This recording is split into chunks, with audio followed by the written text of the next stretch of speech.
Film सिलसिला। हाँ, ये फिल्म तो आपको याद होगी ना, 80s के दशक की एक बहुत बड़ी हिट साबित हुई थी। अपनी कहानी, गाने, अपनी स्टोरी और साथ साथ अमिताभ और रेखा की सॉलिड लव स्टोरी के लिए ये फिल्म बहुत फेमस हुई थी। और इसकी शूटिंग करना यश चोपड़ा यानी डायरेक्टर यश चोपड़ा, प्रोड्यूसर यश चोपड़ा, इनके लिए एक टेढ़ी खीर बन गया था। एक तरफ अमिताभ और रेखा के रिश्ते को लेकर मीडिया से लेकर पब्लिक के बीच काफी सारी अफवाहें थीं। वहीं दूसरी तरफ रेखा और जया बच्चन को कैमरे पर साथ साथ फिल्माना यश चोपड़ा के लिए वो रिस्क था जिसे उन्होंने कभी भी अनुभव नहीं किया था। अरे भाई, पल में मामला बिगड़ सकता था, दोनों में युद्ध हो सकता था।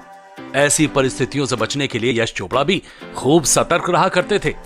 बताया जाता है कि कश्मीर में हो रही शूटिंग पर ना तो किसी दोस्त की एंट्री थी, ना ही किसी मीडिया को फटकने की इजाजत थी। उन्होंने रेखा को भी कह रखा था कि अगर शूटिंग के दौरान या यहाँ कोई गड़बड़ हुई तो मैं फिल्म बनाना बंद कर दूंगा और साथ ही तुम्हें भी देख लूंगा। इसके अलावा यश चोपड़ा इस फिल्म को बड़ी ही चतुराई से फिल्मा रहे थे। उन्होंने खुद कहा था कि शूटिंग के दौरान वो इतना चौकन्ना रहते थे और डरे भी रहते थे क्योंकि फिल्म में एक रियल लाइफ के प्यार की कहानी को पर्दे पर उतारा जा रहा था, यानी अमिताभ और रेखा की solid love story.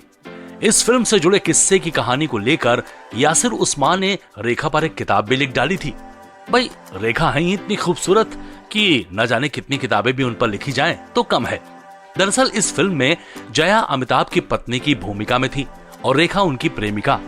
Real life में भी इसी तरह की कहानी एक साथ चल रही थी।